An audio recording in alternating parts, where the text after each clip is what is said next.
This episode of World Talk contains mature themes for mature audiences only. The opinions expressed by the guest and host are our own and don't represent any business or organization. That's too funny. Yeah. All right. There we go. All right. 3, 2, 1.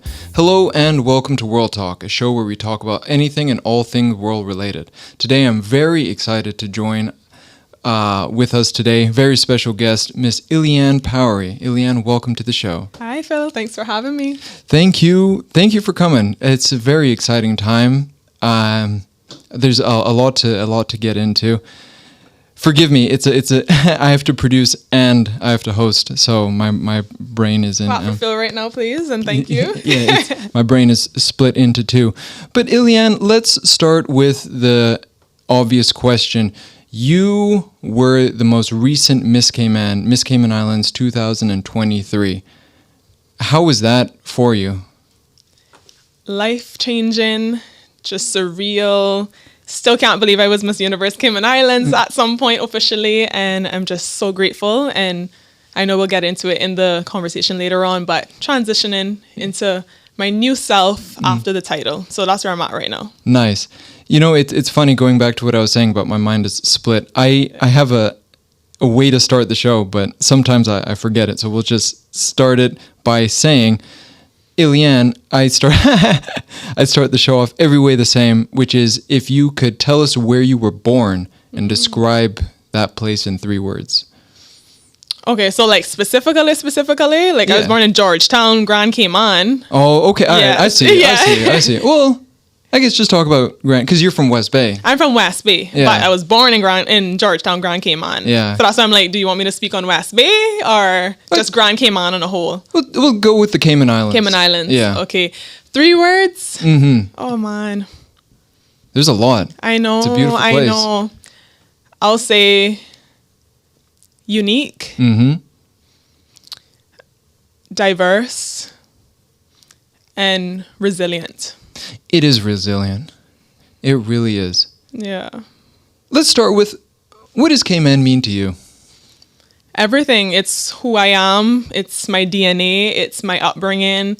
It's just my every bit of my being is the Cayman Islands. This is where I was born and raised. I belong to 2 Caymanian parents, native, indigenous to these shores, and I don't know anywhere else but here. I've traveled a lot through sports, recently with pageantry, but no place like home. So the Cayman Islands is just one of a kind, and it's everything and more to me. That's beautiful. You wanna tell us a story you have just growing up in West Bay? For those who are listening and wondering what is life like in the Cayman Islands, you want to share a story? Sure. I can't speak for everybody, Caymanian, but I can speak on my experience in West Bay.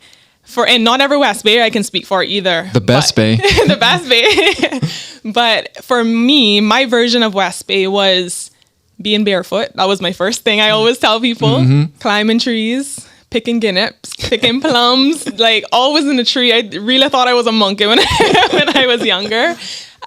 Like I said, barefoot, whether that's like, we had somewhere near my house called the Bay. So basically the ocean is right there. There's Iron Shore right there. And walking on that iron shore like nothing, and just taking in the sea breeze, being next to grape trees and getting to pick grapes. Literally just outdoors is really how I can summarize childhood for me. And a part of that as well is my family owns cows. So, well, chickens and cows. And a lot of people that know me know that. So I just think of nature. Really and truly, I got the privilege of being outdoors as a child, even now. But that is what sums up my childhood. That's beautiful.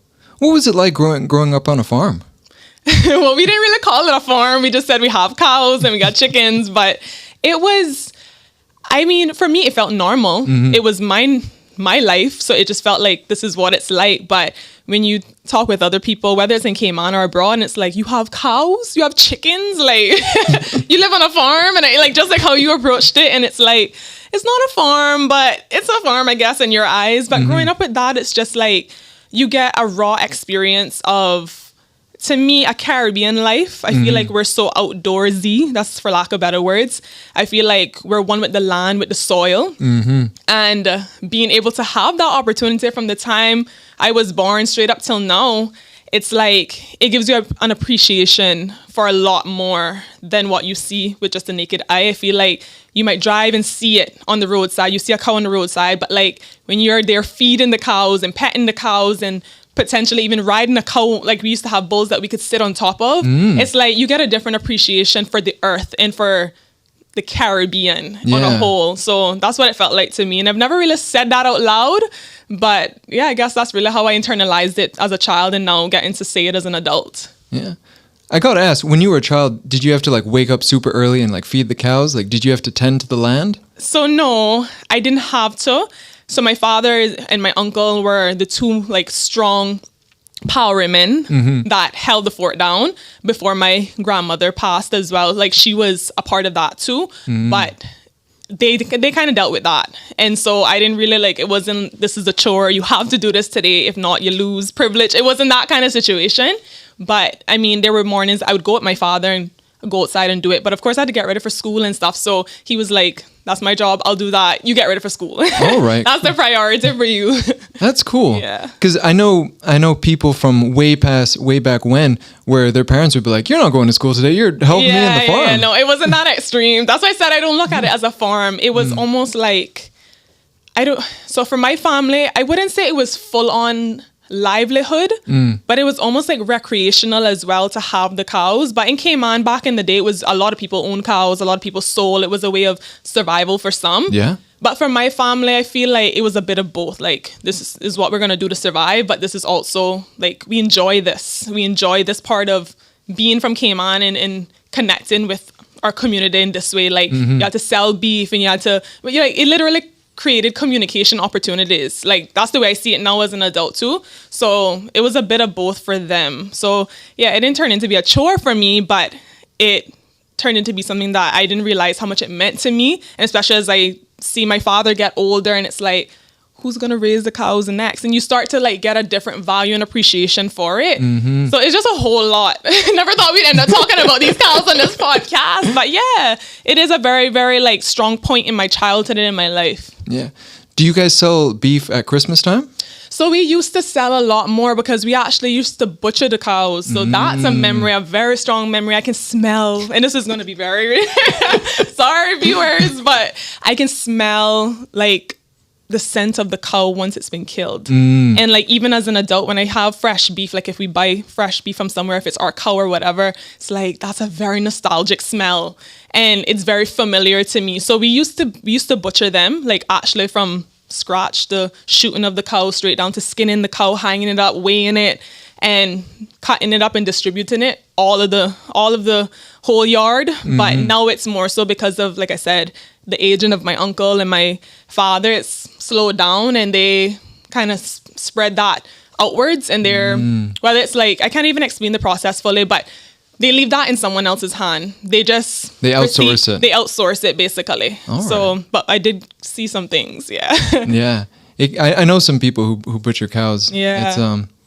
It's just a part of the tradition. It's just a part of the culture. There's different areas. I know there's butchers in West Bay. Yeah. There's butchers in town. East End too. Exactly. Yeah. But come Christmas time, you got to order that in advance. Otherwise it's going to go. Oh yeah.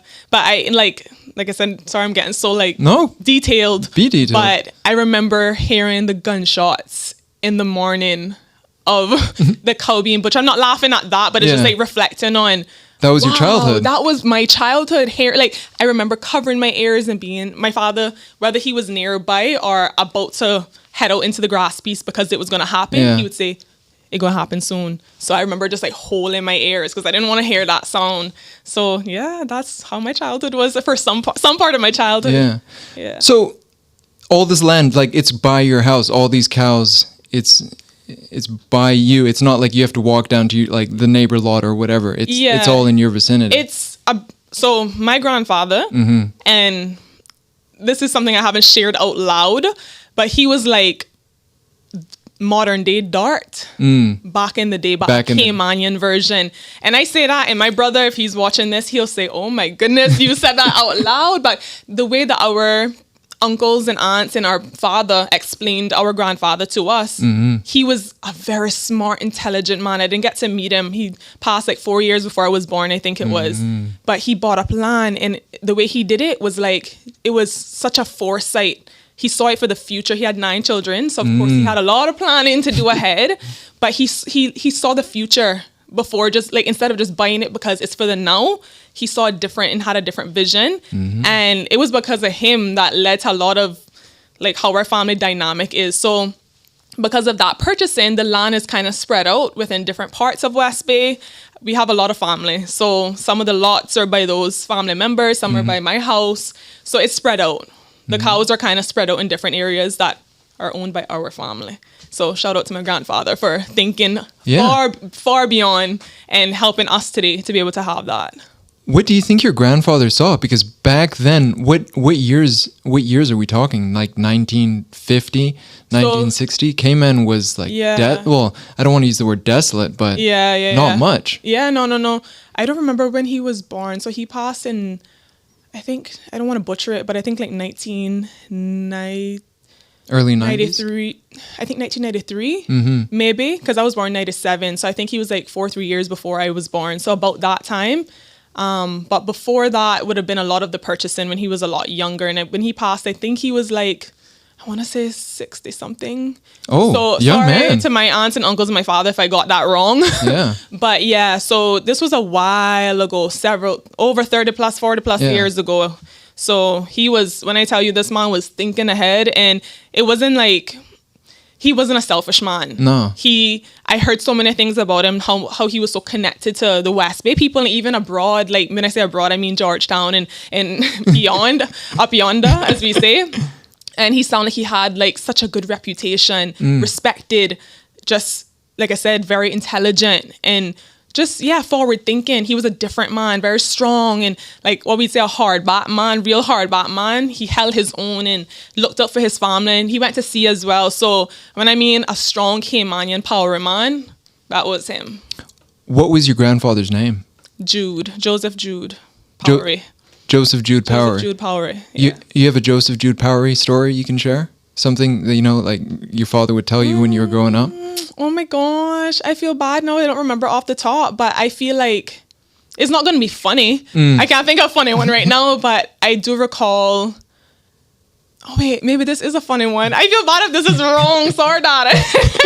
I think my father told me one time he was, so near our house, there's like a hill, and I can't explain it without giving a visual, but there's a hill that leads to our house. Back then it was a lot more bush than it is now, but apparently he was coming down really fast on that hill, and I think he licked in, like, for Caymanian sake, licked into something, bucked into something, and he got a cussing from my grandmother. I don't think I made that up. I think my father used to tell us about that, but he seemed to be a very he was a unique guy. Unique. I just wonder what he saw back then when Cayman, the population was under like 10,000, for him to be like, no, we're getting land, not just in this part of the district, but all over the district. I wonder what I wonder too, and when you say that, it reminds me of conversations I've had with my father where he would say political things that my grandfather was connected to, or he had foresight for as well, with current individuals in government. Like he would, I wouldn't say make a prediction, but it was like he was almost making a prediction on, that isn't a safe bet to vote for this person, or like be careful of that person, or that not gonna be good for us if that happened. And he literally said all of these things before he passed, and it's like it all played out. So I don't know. I mean, I guess I would just call it discernment. He was a man of God, so I'm just gonna say discernment is most likely what it was. And that's cool. Yeah. One thing I learned about this show is I like to highlight niche parts of Cayman history. That may not be like mainstream Cayman history, but I'm sure there will be some West Bayers that be like, yo, that's my uncle, or like, like grandma used to talk about him, or, you know what I mean? That, and I like to tap in. I like to tap into that niche of Cayman's history. So tell us about your childhood. You're an outdoorsy girl. You got into sports. how'd you get into sports? So I got into sports. I think my first try at sports was in primary school. So I went to Johnny Cumber Primary School, or some people know it as West Bay Primary. And I started playing football. So that was my first love of sports. And then what happened after that? I think I went into middle school because I pretty much played that throughout school. And when sports day came around, I did like long jump, high jump, a few races here and there, but nothing too serious. Not like I didn't become like a track leader or anything. No.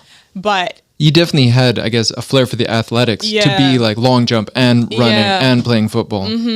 I had I remember having these big calves.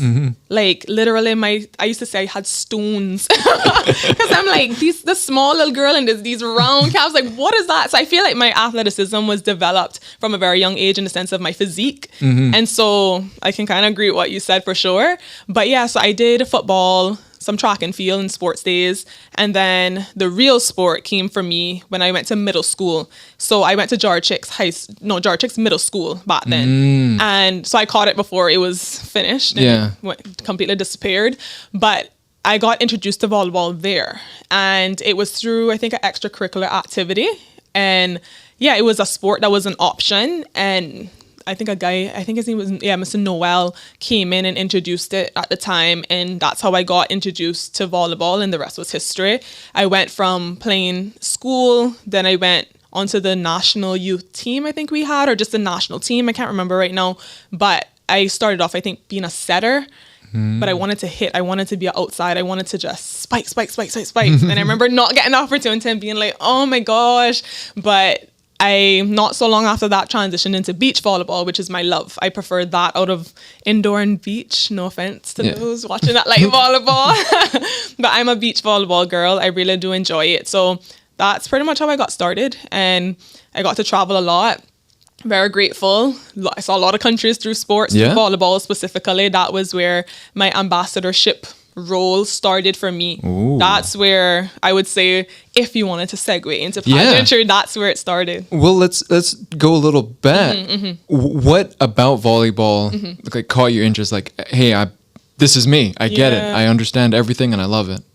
How did that? I never reflected on that. I don't think I ever knew.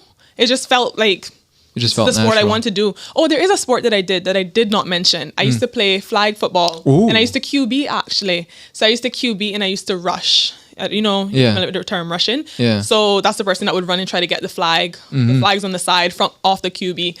But I balanced between those two. So I did play a sport while I was playing volleyball as well at the same time. So, but volleyball, I don't know. Some things you just gravitate towards and you don't even know why, and you just keep doing it and it keeps happening. And then it's just like, I traveled to over 10 countries. I don't know how I got here, but here I am. Like, that's what volleyball was for me. But for beach, I can speak specifically on what gravitated me towards beach volleyball versus the entire sport itself.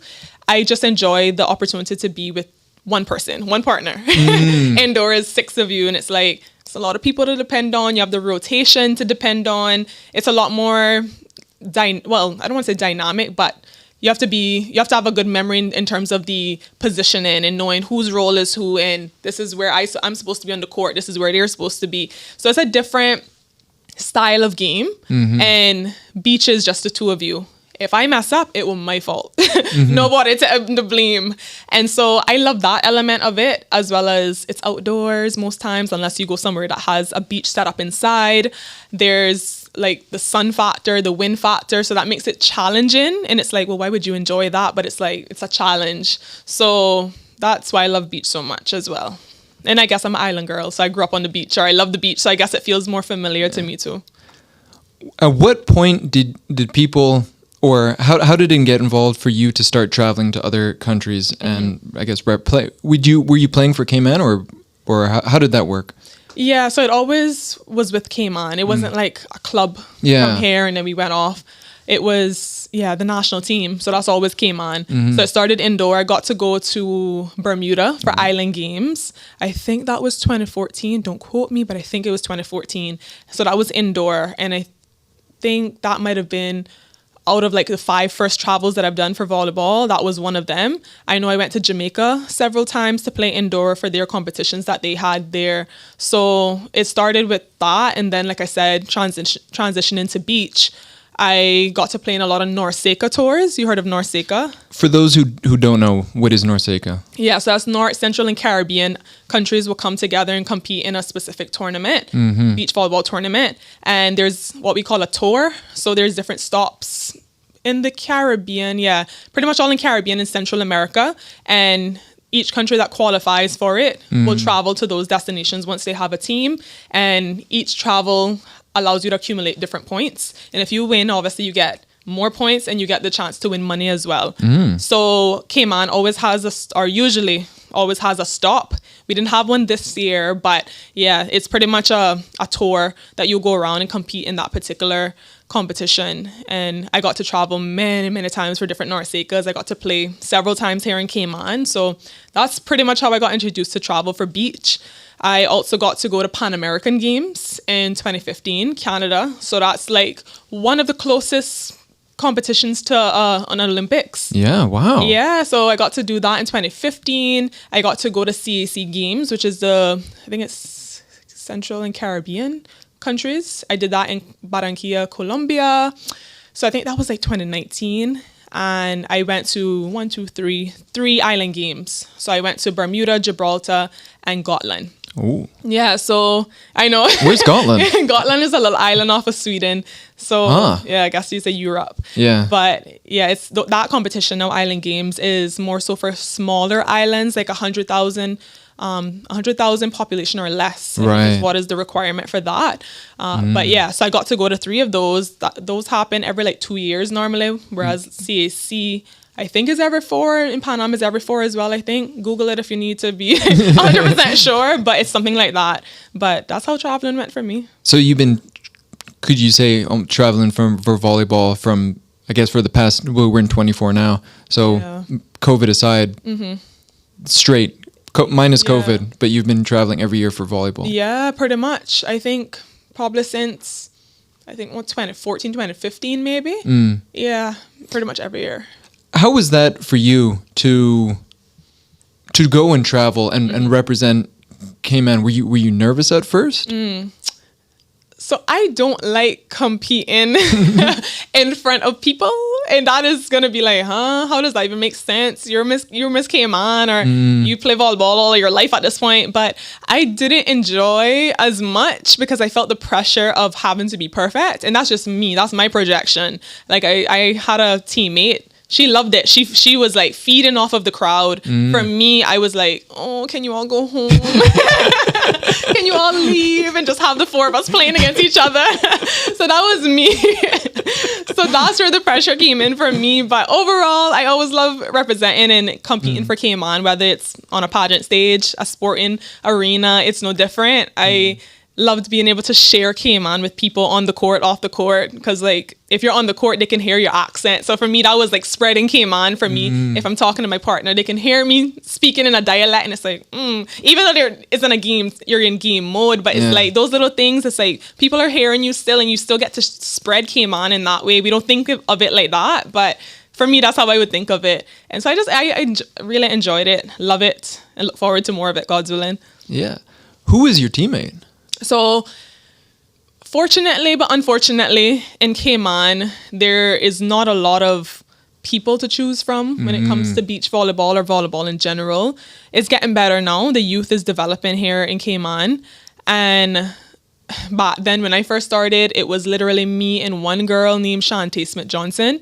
That's who I started off playing with, and we were the only youth at the time. We played with seniors that have been in the game for so long, and we came in and it was like, these 2 little West Bay girls, like these little babies. And so we came in with really no other youth, and that's what I started with.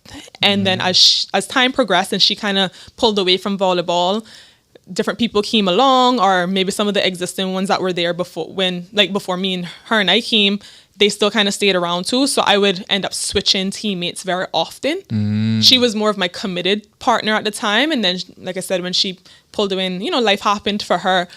I had to end up like juggling with different players. So I didn't have a consistent partner. So that's why I can't really answer. I played with like 4 or 5 people already. And to some people, it's like, okay, that's not a lot. That's a lot. If you want to develop in a sport and that should become really good, consistency is key. And that's anything for life. But when you're constantly changing partners, you don't get that rhythm going, and that can really deter how you play and just your performance overall, and the relationship and that, you know, connection that you have with your partner is so important. And if it's always changing, it's hard to form that. So I juggled a lot of partners with volleyball. Because with your first partner, you could be like, hey, remember when we played this team? Or like, remember in this contest when we were doing that? Yeah, let's, you know, run a play like what we did 2 years ago or something like that. Yeah, or even down to the personality. I know you, you know me. You're not going to feel away if I do this because you know that's how I am, or vice versa. So you're able to form that off the court, on the court relationship, and you like begin to know each other. So you lose that when you're constantly changing partners. So, yeah. You had mentioned volleyball is changing. You got a lot more youth development. Could you talk about what volleyball was like for you and what you're seeing today? Definitely. So when I first started, like I said, it was just her and I that started off as the youth players in terms of beach specifically. And that meant that pressure was there because we were the only 2 to carry the beach youth team, so to speak. And we didn't really feel it as pressure back then, maybe. But now that I look back, it's like, it was just 2 of us. Like, how do we do it? But now, with the help of Trevor, who's the local coach here in Cayman, he has definitely increased the quantity of players for sure. Where if you go to an indoor session now at Cayman Bay whenever they train, or if you go down to the beach, there's a lot more youth. And that's so encouraging for sure. Of course, we want not just quantity, but the quality to rise as well. And I think over time, as he keeps developing them, you'll see that, or if there's new coaches and new things being implemented. But yeah, it's just a difference in the sense of when her and I started, it was just 2. Now when you go, there's like tons of youth that they have a relationship with each other and they have a friendship, and that's important off the court so that it can show on the court as well. And you see that now. So that for me is the biggest contrast versus, you know, back then. Interesting. Let's transition now to Miss Cayman. What got you interested in the pageantry? So I always, let me go back. I was in a pageant here called Cinderella pageant, the Cinderella pageant. And for me, I don't remember much of it. I have very vague memories, but that was still, to me, something that would have contributed to my adulthood, whether I see it or not. I feel like maybe that introduction back then gave me the bravery to get up on the stage again. Who knows? Like, you just don't know how things in childhood could transfer into adulthood. This was one of those children pageants. Yes. Like you were 7 or something? No, it was a lot younger because when I entered, when I entered, I was about maybe 5 or 6. And then my sister was also in it, but she's like 7 years older than me. So she was hitting preteen years when she was in it. So it was definitely a high range of with age. But I started there and then never looked at a pageant ever again until I guess in my teens. I started going to a lot of local pageants here. So that was Miss Teen, that was Miss Cayman. It was just called Miss Cayman then. And I was every year attending them with my sister and my mother most times. But I don't know, I just liked it. Just like back to the earlier thing where it's like, I don't know what gravitated me towards volleyball, but that's how it was for me with pageantry. And I loved going to them. I loved seeing the women and the young girls on stage. And I just felt like, how can they do that? How can I go do that? Like, I always used to think that. And I wasn't in a state of being very feminine. And back to childhood, I was more of a tomboy. So it was like, there's no way I can be up there. But I just always had this thing of like, I want to represent Cayman in that space. I've done it in other ways, or just by being me, being a Caymanian and talking to people, but I want to do it on stage now. And seeing those women get crowned, and it's like they're sparkling and they're like bedazzled, and I don't know, I just found that so fascinating.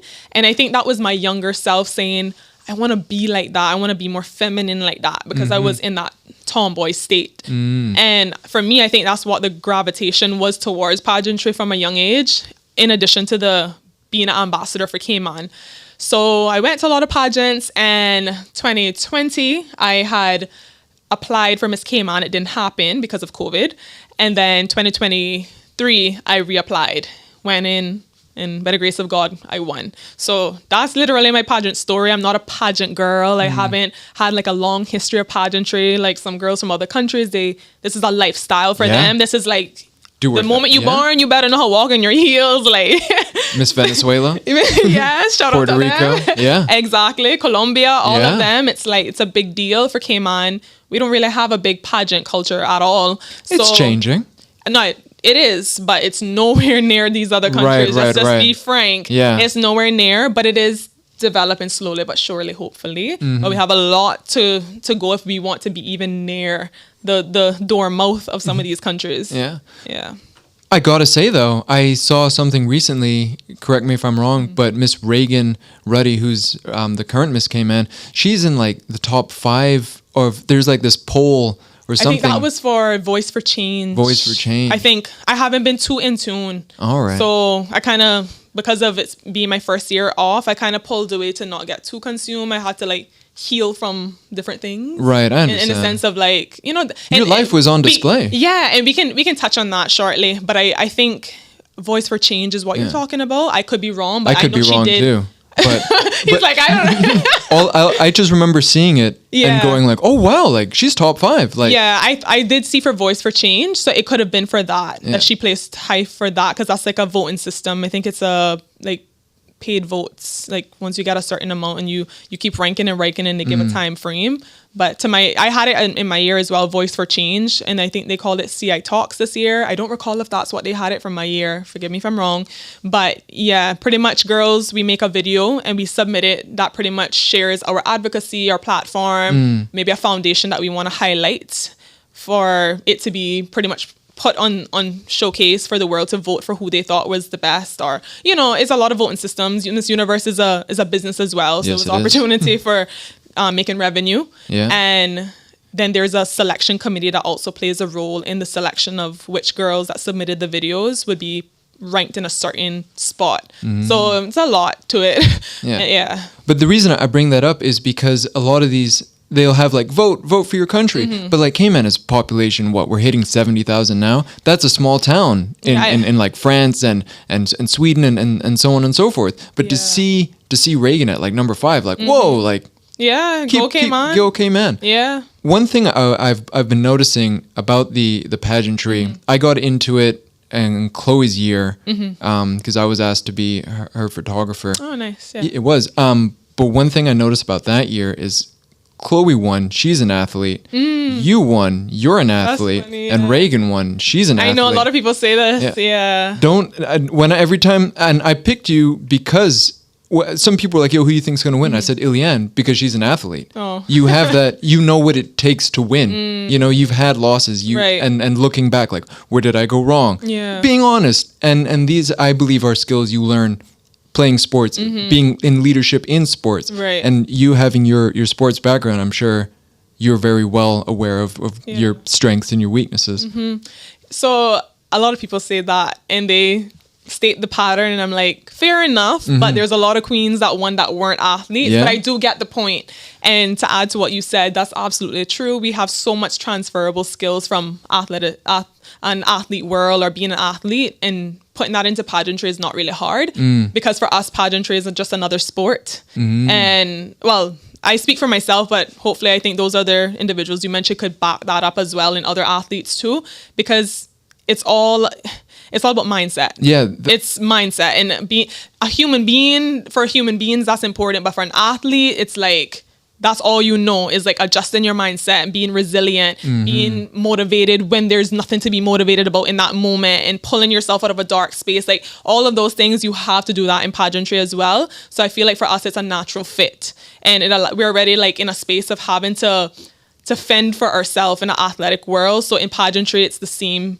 where you have to just like, chin up, let's go on to the next. Like, let's keep fighting, like not physically, but you know, keep going towards the prize and seeing how far we can get.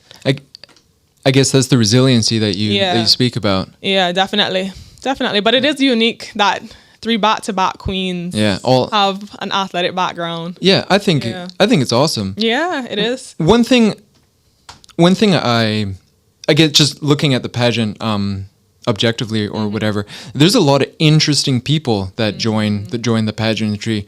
I guess they're going through different stages in life, but I think it's interesting that people would actually like put their name forward and be like, I want to do this. I don't know what I'm doing, but heavy on that right yeah, now.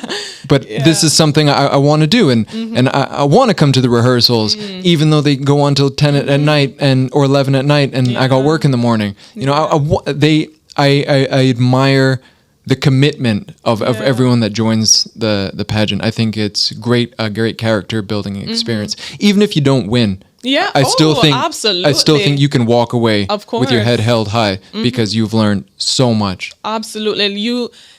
If you come into this experience, and by this experience I mean pageantry, and you leave with nothing, meaning like you didn't learn one thing, you didn't learn one thing about yourself, you didn't learn one thing about people.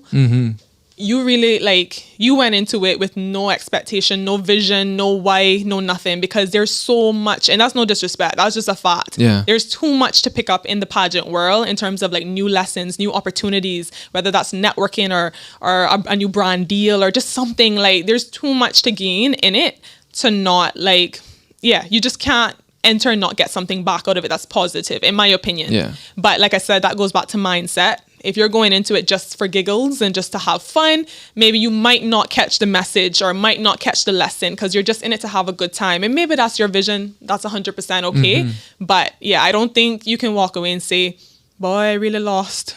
Like, what? Like, I'm sure you just met a new pageant sister that became a lifelong friend. That's a gain. Yeah. That's a gain. One thing I love about this community in Cayman is how it's like, it's a big like open club. Like, oh, you're a pageant too? Like, cool. Yeah. And now that we have new pageants like coming up, Right. I forget what they're called, but you know what I mean. Yeah. They recently had that at Indigo. I forget the name. Oh, that one was Miss Global. Then there's Miss Teen World. Miss Super was already here, but they had it like on stage this year. Yeah. For Miss World in their franchise. So yeah, no, a lot of pageants are coming in. Like they're buying different franchises. Yeah. So I think it's cool. I think it's good Yeah. for the scene. But I like how you're all friends. There's not a weird like, oh, you're a Miss Meh or a Miss. No, it's like, no, we're all pageant queens. I Like, want we're to all- challenge that. Yeah. I want to challenge that. So why I want to challenge that is because your perspective, although as beautiful as it is, Yeah. it's not always like that. And from my experience, I didn't have that full on. And I've heard other queens as well who've said similar things. But yes, there's a sisterhood, but then sometimes there is this like weird toxicity that can happen. Absolutely. Yeah. So I want to I don't want to make it sound like when you enter pageantry, it's going to be, oh, I found my sister for life. Yeah. No, sometimes you can find an enemy too in that, because there's envy, there's jealousy, Yeah. so I don't want you to think and I'm a real person, Yeah, so I'm no, not be gonna real. say, oh no, it's all about we're all Yeah. sisters.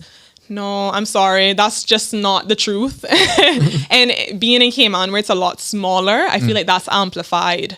And when I went to Miss Universe, speaking to girls from all over the world, they had similar stories. And so I saw a pattern. And like I said, bringing it back to Cayman, I've had girls here tell me stuff, and it's like, you would think based on how you said it too, oh, we're all just best friends, we're all just sisters. It's like, no, we're all humans as well before we're a pageant girl, and we have human emotions. There can be jealousy, there can be envy, there can be, having somebody who was in a crown before you, and then you are, say I'm the title holder at the moment, and I hand it over to somebody else. There's feelings that come with that, because that was once my possession. And then so I'm saying it from using me as an example, because I can speak for myself. But there's other women who feel that too, where it's like, oh, that was once my role, I don't want her to have that experience, or and that's real. And I can be honest about that with the viewers and what came on.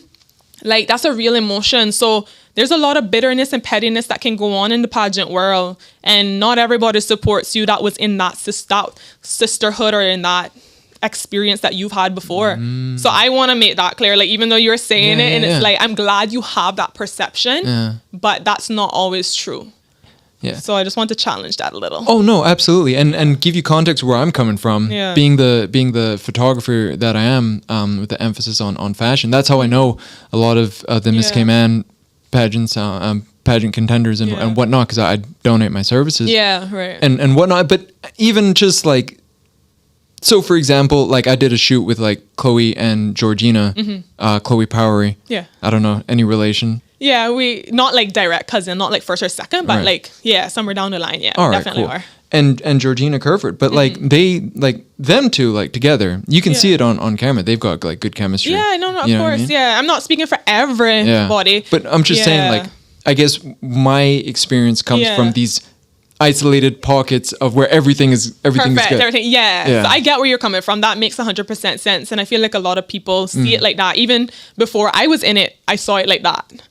And then I got into it and it was different. Or not full on, like I don't want to make it sound like it was a terrible experience, but I'm not gonna beat around the bush about that. There's the glitter, the glitz and the glamours you see, and we're all sisters, and then there's the other side where it's like it's not really like that. No, because I'm sure there's people low key in the cut like, I want to win. Of course, at the end of the day, it's a competition. Yeah, you know what I mean. So that's why I'm like, listen, all of this like.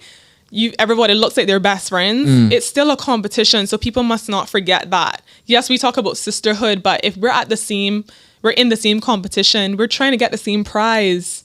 So it's not like you can't be best friends forever and ever. Amen. Like you're gonna put on competitor mode, and you're gonna put on a different like. I'm going all in now, and I'm not saying that to mean like you gotta be dirty. There's a difference. There's a difference. I'm not saying to be dirty. I'm just saying like you go into this game mode of. That's mine. I'm going to get that. I'm going to do what it takes to get that. And sometimes that means we're not talking right now. Or that means I can't be friendly right now. But you're not supposed to take it personal. This is a competition. Yeah. So I feel like, we scream sisterhood, but there's competitiveness to it too. I'm glad you said that because that's kind of a big like elephant in the room. Like it's all like, oh, we're all sisters, but it's like, hey, wait a minute. Only one of you is gonna. Exactly. It's like a game show. Only one of you is gonna win. Literally. So that's what I'm saying. I'm glad you have that view, but that's not the realistic view. And so it is what it is. And you just got to be resilient. Just like anything in life, you just have to be resilient to go through it. And Cayman being smaller, everybody knows everybody. Yeah. Not just Cayman being smaller, but the pageant industry and Cayman being the dot on the map that we consider Cayman to be. That is the same with the pageant industry here. And so, a lot of stuff can happen. Let's talk about how did winning... Before we get into your win, how do you think you won? Why do you think you won? You had some... fears. Actually, what's interesting about your year, I don't want to get too much into the scandal and whatnot, because the previous year, just for context, the previous year there was let's just say a lot of people were upset with the committee, and one person had their crown like removed or whatever and given to another person, and it's a whole thing. Right. But there was a lot of scandal that year, and like government pulled funding and this and that. But then your year came and it gave people like hope, like, oh, this thing isn't done. Like this it survived the scandal. Like I think it was like 6 or 7 of you. 5. I don't know. I think one dropped out. Yeah. Yeah. I think so. But like, I think it was just 5. Yeah. But I feel like there was maybe one more but I don't know if she was publicly announced. So that's why I'm like, I can't remember. But it was definitely 5 final. But it was, it was good competition. Like, for example, I think you had won. I want to say Tracy came second. No, Sidoni. Sidoni came second, and Tracy was third runner-up. We say first runner-up. So winner, first runner-up, second runner-up. And Tracy was second runner-up. And now Tracy is Miss Supernatural. Yeah. Supernatural? Yeah. Supernational. You know, I want to take this opportunity and say shout out Tracy, because she lost that year. Well, lost. Let's not use lost. She gained a lot that year. She did. Yeah. She was not Miss Cayman in the year 23. Yes. And then she entered. And then she re-entered in 24. Yes. She did not place, but she said, I'm not done yet. I got it. I still got it in me. Listen, if it one thing I can clap, somebody who don't give up the good fight. No. And if you're persistent, and especially in a community like Cayman, kudos to you. Yeah. Kudos to you, because some people had what they, said what they said and judged her how they judged her. And it's like, you know how much bravery it takes to go up there and do that 3 times back to back? Yeah. What? I commend that. Trust me. Me too. Yeah. And I didn't even need to watch. Well, I don't watch these things, but I just knew, like, when I saw the results came in, like, Tracy won. Like, absolutely she won. Listen, my hat's off, because you have to be very, very brave to do that in Cayman. sorry to say, I love my Cayman people, my Cayman Islands, but what do you mean by that? Just we can be tough. We're judgmental people. We're known for that. And I can say that because I Caymanian. I know my people. I know us. I know me. And it's like, we're raised in a very like just judgmental space because I think it's just the size. I just feel like it's the size. We all know everybody. We see everybody all the time. It's just easier to like pick because you know everyone. So we're a tough crowd to please, and we're very critical. Yeah. We're very judgmental, and it's up to us now, those who are aware of it, to break the generational curse. So I'm not saying there's no hope. No. And I love my people, and there's no disrespect, but it is what it is. It is what it is, and I had to even kind of go and segue in now. But yeah, for myself, when I realized how judgmental I could have been in the past, it's like, I'm not okay with that. And you hear family members around you that are passing judgment on simple things, and it's like, this is where I got it from. I'm a reflection of that. And then you hear older family members, like older than them, saying the same stuff or reacting the same way. It's like, wow, this has like nature and nurture. It just came down and down. It just a domino effect. So that's why I say that. So for her to do that 3 times in a row, well done. Yeah. Well done. And also, I'd like to say, like what you do, but I think that's great role model for, because I don't think she's like 20. I think she's like 20 or when like she was my year, I think she was 18. Yeah. So she's about 19, 20 now. Yeah. So take that age group. Now this age group has a peer that they saw. She came second runner up. Okay. You know, you placed, but it wasn't number one. No problem. You didn't place next time. Ooh. But she didn't give up. And I think that part right there of not giving up and going into another pageant and becoming successful, I think her peers can go, wow. Like, yeah, no, she's like, that is going down in history. You know, there's not a lot of people in Cayman who've done that. There are some I've heard of over the years that have definitely went back to back or like a handful of times and finally won. Yeah. But that's not a lot of them. So it's like, you go down as history, as proof that it's possible. Yeah. And the thing is, in Cayman, that's a wow, like, oh my gosh, like she's doing it again. But other parts of the world, in Asia and some of those Latin countries, they're going in year after year. In the States, they're going year after year after year because they want what they want, and they're going to keep going till they get what they want. And that's a story of determination, perseverance, resilience. And that's great. So I don't think it should ever be shunned, like, or, you know, whoa, like, let's judge her because she did that. That's her story. Like, she chose to go at it again and again till she got what she wanted, and that's amazing. So it's definitely going down in the books, and she's, I'm sure, very influential to a lot of people her age now. Yeah. As are you. So you. Let's go to why do you think you won Miss Cayman? First and foremost, shout out to God. That's why always. That's why I know I won. That's my truth. That's my story. So I know it's through him. All glory to God. Thank you, Jesus. So that's first and foremost. Secondly, faith without works is dead. So I did my part. I feel like I've always been training, so to speak, to be Miss Cayman. Not like intentionally, but it was just like who I was or how I thought. So for example, my most common thing to pull is to say, back in the day, growing up, I used to just have this mentality of like, Ileann, you're Miss Cayman. You need to sit up. Like if I was in church, I'd be like, sit up. Like, and people always thought that this posture came from when I won. It's like, sweetie, I've been doing this from God knows how long. So literally, I've been like in this posture, literally, figuratively, and literally, this has been me. And I always thought like, these people that you're around, like they're watching, like you're Miss Cayman, like, or if it was like past committee members or directors, I'd be like, they don't know I'm the next Miss Cayman. I would think like that, like literally thinking like that. So I've always felt like I was being prepared for the role, and it just came to life, and it just felt very natural. It felt very seamless. It felt very right.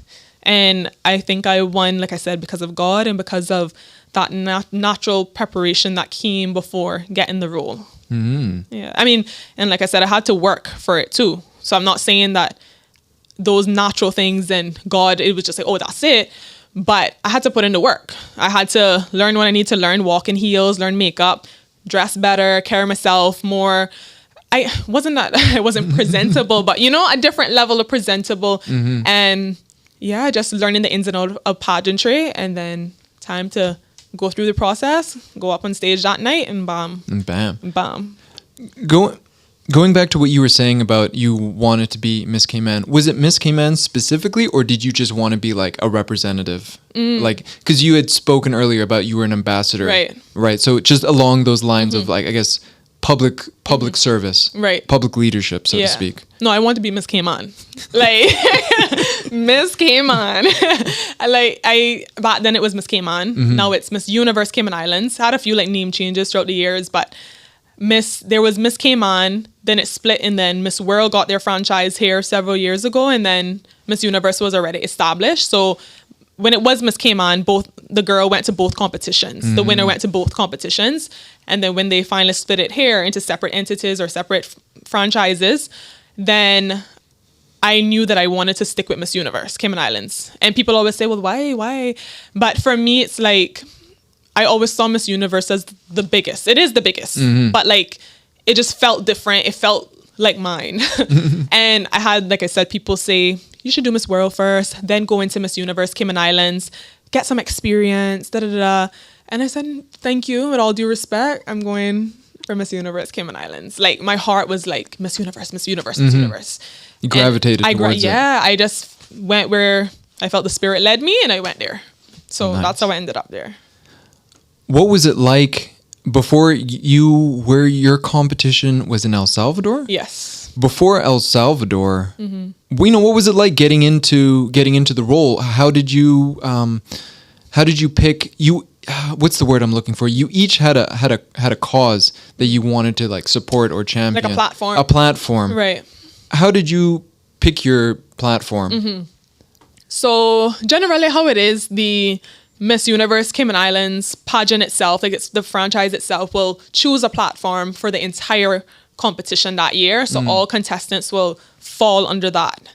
And then for my year, I don't know how it went. I can't remember how it went previous years, but I know for sure my year, I chose to advocate for a personal platform on top of the pageant platform. So I chose protecting and preserving Caymanian culture and heritage. And then the pageant platform my year was United Against Bullying. Right. So that's how I got into both. Like the personal platform, from the time I was going to pageants here, I knew that was my platform. Like as years went on, if I spoke to people who were in pageants, or whether it was a potential pageant coach, and they would, like, I would say to them when they ask, what's going to be your platform? I knew protecting and preserving Caymanian culture and heritage. Like that was like, I just, like a broken record. It just came out naturally. So I knew I was always going to do that. But like I said, when Miss Universe chooses their own platform, I don't have control over that. Right. That is going to be given to us. And that's the bullying. Mine was bullying. Yeah. But you had to advocate.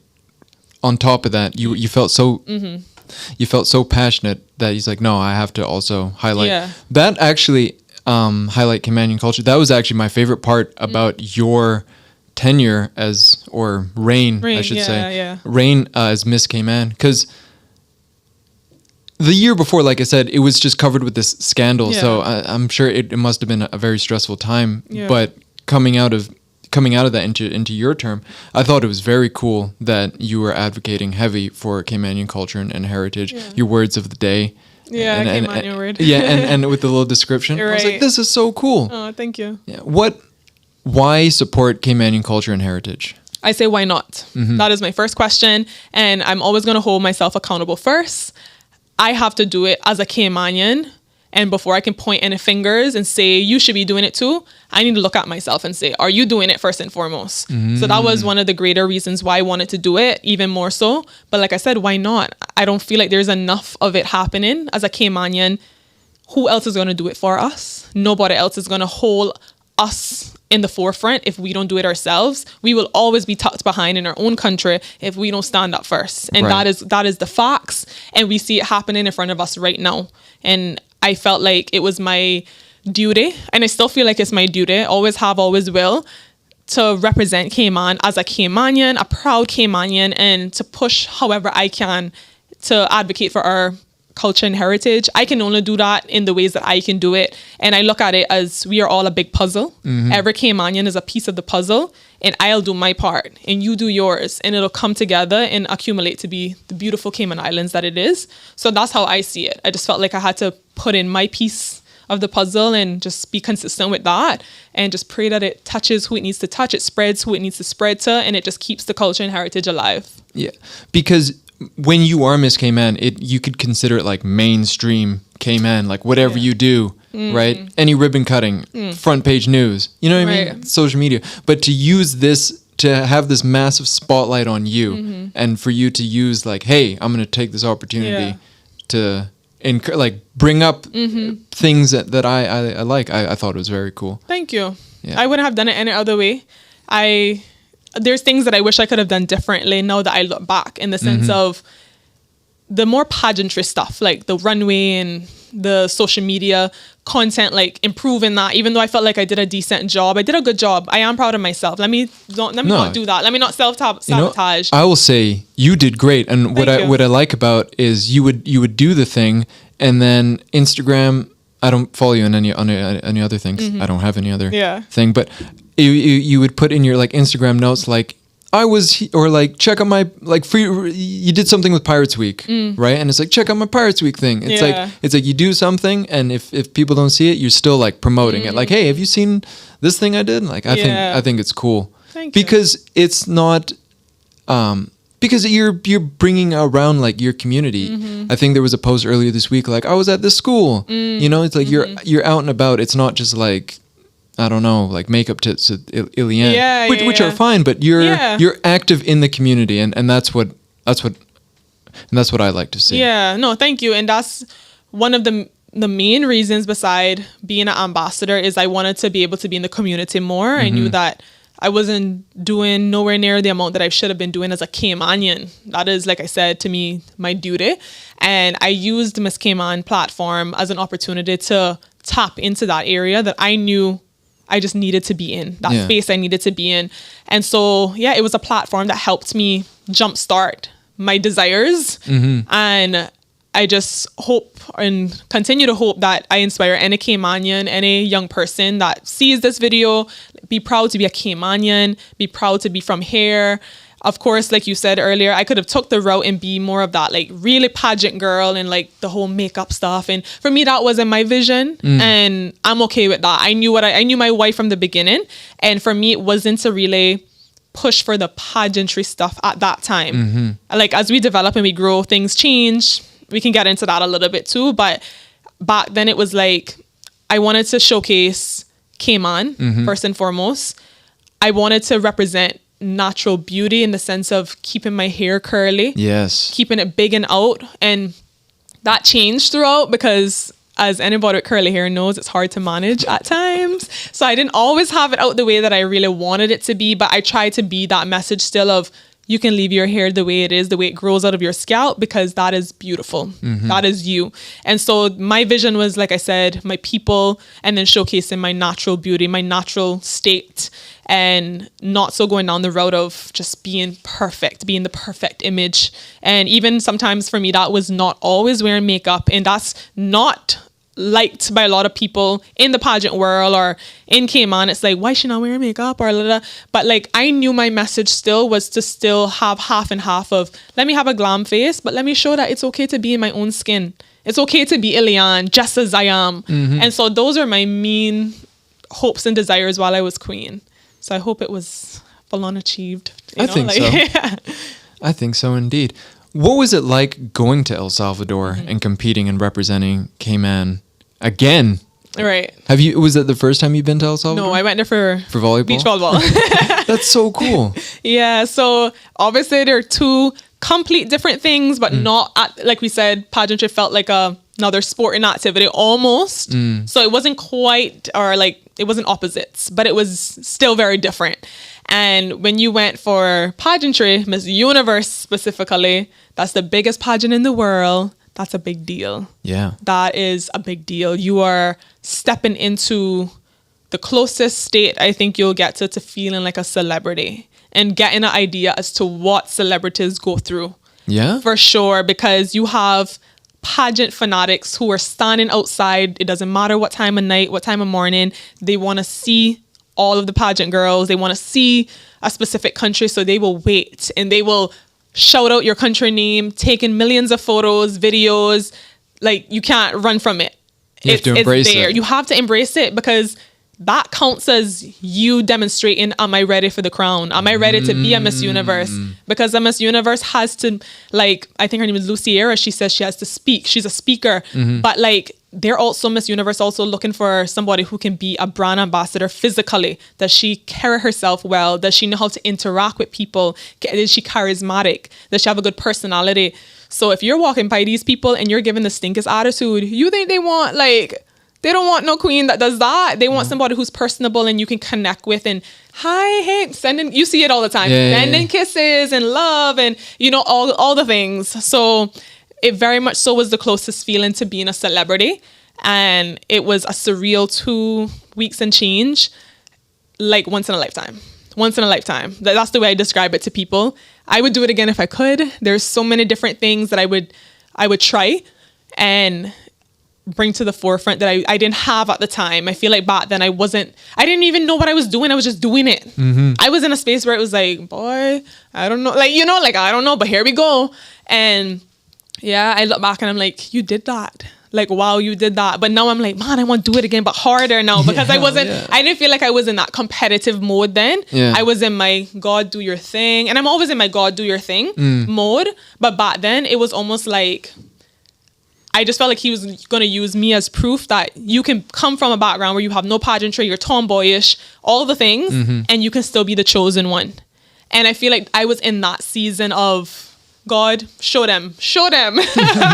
And now I'm in that space of, I want to do it again, but like actually compete harder. I feel like when I went, like I said, it was, I don't really know how I do it, but God, I trust you. You put me here.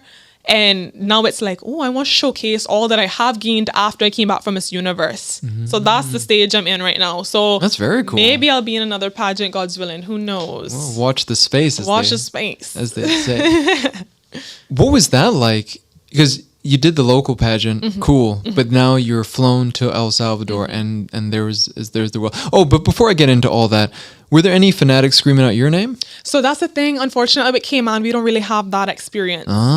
If you're not a Venezuela, Colombia, Philippines, Thailand, who else? Those are some of the bigger names. They're like screaming. USA, they're screaming. Because the population's so big. Yeah, and that's understandable. And there's a brand awareness that they have being bigger countries. They have bigger support base and fan base. And so it's only natural to know that that's how their supporters are for them. But there were the handful or one or two that would say Cayman Islands or Isla Cayman. Yeah. Yeah. Like, I mean, I was in a Latin country, so of course it's Spanish. You're gonna hear Spanish, but you like they knew you. Yeah, well, they see your sash too. So pretty much how it was, it's like if you're walking down the hotel lobby, you're about to leave to go on the bus. All of us have on our sash, and so they're looking at the sash and reading out the country name. So if I'm in line and there's a bunch of us, they're gonna say Cayman Islands, Isla Cayman. Then the next person comes, they're gonna shout that next person.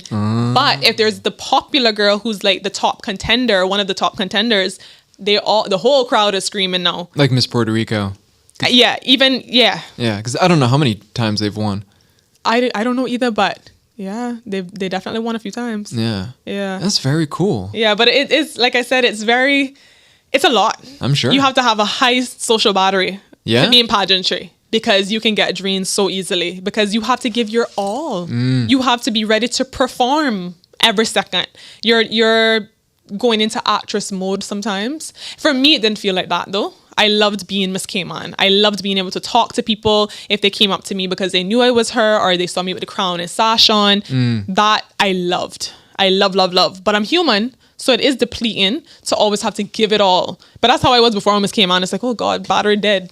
I need to recharge now, you know, because I'm like, that's my personality. I like to give my whole to you. And so it can be very draining. But if you love it, it feels natural and it doesn't drain as much. But if it's something that you're like, oh, it's a lot, and you have to be on your A game, you got to be smiling, you have to be waving and blowing kisses and like just being happy all the time. You have to be joyful all the time, presentable all the time. So it's like, there's a lot of pressure, but that's where mindset comes in. And so every woman has a different experience with that. We're going to take a quick commercial break, and I'm going to talk to you about how cool World Talk is. But what's even cooler is Smith Road Publishing, the producer and distributor of this show, as well as many other shows, such as the Link Up Podcast and So You 30 and Now What. Now, here's a clip from the most recent episode of the Link Up Podcast. How did you initially get in contact with the PPM at the time to join their ticket? Because this is back, I guess you would have probably joined a ticket back in 2012, 2011. Chris want to join PPM, so bye. Well, He just asked. no. He asking for tips. That's all that is. well, believe it or not, my mother is very political as well. She was a real, we call street soldier for Kirk Tibbetts. Okay. So that's where the link The was. big dog. The big dog. So you may remember when they swept the government, when they won all their seats. Right. My mom was the woman on the front page of the paper with the broom. With the broom. I remember that. I remember that. Yeah. Yeah, so Yeah, I remember that. she has always been political. And I remember when I told her, I was at K-Man 27, I was like, Mommy, I think about politics. And she's like, well, if you want to talk about politics, you need to go sit down with Kurt. That's how it happened. So you hit him up. I and you hit him sat up. Katie said, well, you need to talk to Alden because Alden was down in his Jesus voice. Yeah. Come on. So, they called me in for an interview.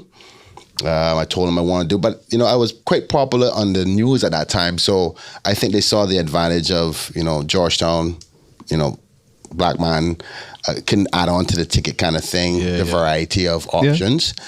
Those are the check boxes you have to have. That was a vote straight days too. Yeah, exactly. Yeah. So you wanted a could little have bit of got in everything. just by So, went to see them. Alden seemed to been impressed at the time with me, and then I like how you say at the time because let me say this. some things may have changed over time. You know what I mean? Well, I don't know if he's impressed with me now, but I'm going to tell you this. Like, I want to set the record straight, right? Alden is a brilliant politician. For sure. I learned a lot from him, believe it or not, right? And you can learn from him by just watching too, right? And I'm indebted to him forever politically. Oh, we about to chop this up. We about to let this. No, I'm dead we serious about to because chop think this one about it, up right Think here. about it. Kenneth Bryan endorses Alden. I just like to be honest about things, right? Yeah, I yeah. was poor Georgetown black boy who, got in a lot of trouble, think he knows everything, wants to come into politics, and many other people probably wouldn't have given me a chance. Fair. He saw something that a lot of people didn't see and said, okay, I want you on my ticket. He didn't have to do that, right? And I gotta respect that. He saw something that had potential. I think they gave up on me too quickly. Yeah. This is a different story. Yeah. Okay. But I gotta appreciate that, man. And like, if he never did that, I don't know where it would be politically today. So, straight up on right here on your show, thank you. Al. Yeah. Okay. Fair enough. With all that, I think you have to also have a certain level of fitness to have that energy consistently, Yes. no matter what. Of course, because in the sense of Miss Universe, Yeah. you're constantly going to different shoots or different events that are happening that they're putting on or different excursions that you're in that group and you need to go. Let's go Cayman Islands. Like, it's nonstop sometimes. So stamina, you need that. Like, that's why I think athleticism comes into play here for a lot of us, where it's like that helps because we're used to that. Yeah. So, yeah. What was it like competing for the Miss Universe? What was that What was that night like? Yeah. Is it one night or is it over? So we had like prelims, and that was, I think, 2 nights before the finals night, and then there's finals night. But we also had a costume competition. But every year they kind of changed it up. So this year I think they're having prelims and costume competition on the same day, whereas for us it was separate days. So every year is different for Miss Universe. Yeah. What are prelims? So prelims is, like I said, I don't know what the format is this year full on, but for my year, we had to wear swimsuit, gown, and pretty much do what you do in finals night, but it was all the girls getting to showcase themselves individually in front of the judges, in front of thousands of people for the first time on stage, on the Miss Universe stage. And that was your first judging on stage during the competition before finals. And the judges are going to score and pretty much choose their top at that point. We have a personality interview as well, where the judges one-on-one get that time with you. So you go through that, and then you go through prelims, and then national costume might come before, I can't remember, and then finals night. But prelims was basically swimwear and gown for us. Nice. Yeah. So what was that experience like for you? Did they call you out? Did you guys have like rehearsals? Because I saw the venue. What was it? Give us. Yeah. Tell us what was it like. So for my year, we had an X shape stage. This year, I think it's an infinity sign. It's like an 8. Yeah. So that's what I'm saying. Every year is different, but Sideways my year, 8. yeah. So my year was an X, which I loved. Yeah. And we had rehearsals. You have to rehearse. You're going to perform in front of millions of people. Like if they don't make us rehearse, like what the heck? If not hundreds of million. Yeah. Because you have the audience that's packed. That's going to be a couple thousand. Yeah. Then you have everyone tuned in. Yeah. The outside world. Yeah. So we had several rehearsals, which prepared us for prelims and for finals. And then you got to go. So that was outside of the actual official venue that we rehearsed in a separate space. And then they brought us into the actual arena, where it was the physical real stage that you're going to go on. And we all walked in one day and it was like our first time seeing it. It's like, oh my God, like it's a different feeling. It's like, oh my gosh, it's right there. And like for somebody like myself, I watch Miss Universe every year on TV. It's like, I saw it in front of me. Oh. It's like, wow, like this real? Did you have a moment like Ileann, like you used to be watching at home right now with your sister and your parents, and like here I am, they're watching me. And here I am waving to them. You imagine, like, life is so funny, but it was like, oh my gosh moment. This is really happening. And all of us girls had our phones out and like just filming it and like, we're here at the stage. We're seeing it for the first time. Look, guys. That's just literally pageant world. But yeah, we got to go for the first time to see the stage and then rehearse on the actual stage. So you can familiarize yourself with the physical real thing. And then it was prelims and costume and final night. So then you got accustomed to how to perform. Yeah. What costume did you wear? Describe your costume. Yeah, so I wore the Cayman Pygmy Blue butterfly. Hasn't been done before. And it was created and the idea itself was generated by Martina Bodden. Shout out to Martina. Shout out her. Shout out to Martina. And she created Hold on. That's the she's the designer. It's like I forget her. Sweet Threads. Sweet Threads. Yeah. Yeah. Shout out Sweet Threads. Yeah, shout out. So she did my costume and she was the brainchild of the idea. We had 2 ideas that we were thinking of doing. Somebody else had gave a different idea. She gave one. We presented it to the Miss Universe Cayman Islands committee. And they agreed to the butterfly. They came on Pygmy Blue butterfly. And the reason behind that was the reason behind the idea that Martina proposed and presented to us was that the butterfly was a perfect representation of Caymanian people. So by that, I mean, there's very few of them around. And by the way, this butterfly is one of the tiniest butterflies in the world. And there's not a lot of them left. And so when she presented the story in such a beautiful way, and it was factual, so it wasn't like she was just making it up, but it was factual and it felt like home. It felt right. It felt like this is going to represent my version of showcasing my people and our story. And for those that didn't listen to the description that was being read on stage when I was walking and presenting it to the world, if you didn't hear that or if you didn't see my post about it, you would think, what is this butterfly about? But if you hear the message, the story, and the reason behind it, it's like, that's like a Caymanian, and an analogy of a Caymanian through a butterfly. So tell us about this butterfly.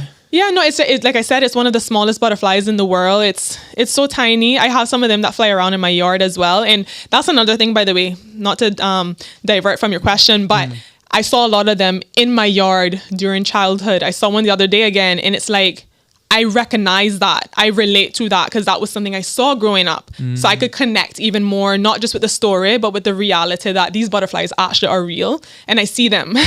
So one of the smallest butterflies in the world. They're really, really beautiful, like unique designs on them. I feel like, can you plug a photo here? Yeah. Okay. Send me everything. I'll send. Yeah. So the photo will be somewhere here. You'll see the butterfly. And like I said, Martina brought it to life and it just felt right. So yeah, when you see the picture of the butterfly, then you'll see the visual of it. But that's the most I know about it right now. I don't know too in-depth scientifically now. I can't get in personally, but too deep about it. But personally, it felt like home. It felt right. How did this happen? I take it you know Martina. Oh yeah. So were you guys like speaking like, hey Martina, I know I know you make clothes. You want to do something for me? How did that happen? How did that happen? Oh my goodness. I can't remember. Trust me, some things are a blur. In this journey, it's a blur. But I'm sure, because she's always been a part of my village, like beforehand and when going to Miss Cayman. So I'm sure it was like after, I don't even remember. I feel like it was after I won that we had that discussion, and something I would change for any queens moving forward, and even in Miss Cayman committee. Let's plan our national costume before the queen wins so that we don't have to rush last minute to get something done. I think that will help the girl herself and the committee and the whole process. So back to my story quickly. Yeah. And I just want to say, I guess if you have a costume in mind, the only thing you would have to do is then sizing. Pretty much. Yeah. Size and fit in and just getting all the little smaller details fixed to fix that. But the gist of it is already sorted. Yeah, like the concept. Let's at least have the concept and the sketch of it and like have it planned out so that we're not scrambling last minute to try to create this for this girl and then we all feel stressed. I get you. We're down to the wire and we're like, crap, we don't even have it done yet in the competition. She has to fly out in 2 weeks. So you win and then 2 weeks later you're in El Salvador. Sorry? So when you won, how long did you have until you went to El Salvador? I won on September the 2nd last year, and then I flew on November the 1st. Yeah, so just 2 months. Yeah, and that might seem, that's not a lot. When you look at it like this, Miss Venezuela, she gets like a whole year in advance before she goes off to Miss Universe. She wins way in advance. Oh, wow. So her girl gets to reign as Miss Venezuela for a long time. Yeah. And then she competes at Miss Universe, having done a whole year pretty much of competing. So every pageant system has a different date. And some of them get longer times to prepare. So if you look at it, Miss Universe isn't really a fair judgment altogether, because it's like, how do you compare a girl who's been competing for months now? She's been in that title for almost a year, and then came on. We just won 2 months ago, and we're going off to Miss Universe in 2 months. You know, you get what I'm saying? I get what you're saying, but maybe it needs to be reconsidered. Oh yeah, because if to take your point, look at Venezuela. They do this, but guess how many they've won?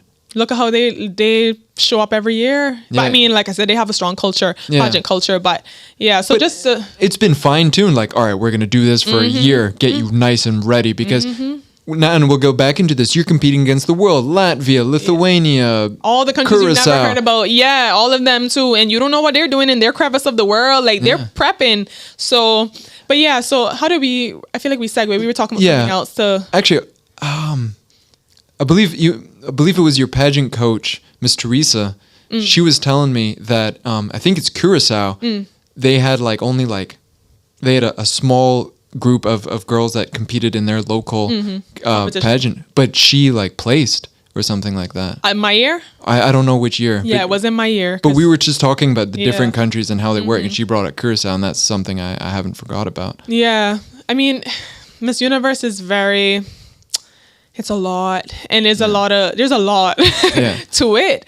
But I feel for Cayman to really get up there, it's going to take a lot of work. It's going to take people who really care about firstly, it's going to take people who really care about the queen herself, making sure she's top shape, making sure she's okay, and making sure she gets the necessary training, and not just waiting for her to know what to do all of a sudden, or throwing it in last minute. Like that needs to be pre-planned and having a consistent pattern of providing that for each queen each year, not just winging it every year or And so we really have to have foresight for Cayman to be anywhere near what these other countries are doing.